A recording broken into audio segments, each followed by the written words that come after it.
আগামী নভেম্বরে অনুষ্ঠেয় মার্কিন প্রেসিডেন্ট নির্বাচনে প্রার্থী বাইডেনকে নিয়ে উদ্বেগ উৎকণ্ঠা ডেমোক্রেটিক শিবিরে। দলের নেতাকর্মী ও সমর্থকদের শঙ্কায় ফেলেছে বাইডেনের বয়স ও শারীরিক সুস্থতা ইস্যুটি।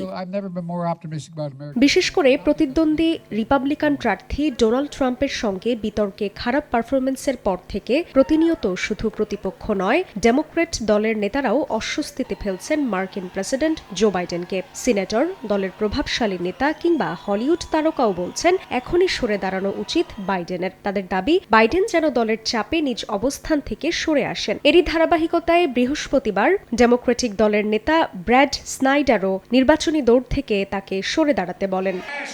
এর মধ্যেই প্রার্থিতা থেকে সরে দাঁড়াতে প্রেসিডেন্ট বাইডেনের ওপর ক্রমাগত চাপ বাড়ার মধ্যে বিশ্লেষকরা বলছেন তার রাজনৈতিক অবস্থানের ব্যাপক অবনতি হচ্ছে। বিকল্প হিসেবে ভাইস প্রেসিডেন্ট কামালা হ্যারিসের দিকে নজর দলের অনেকের।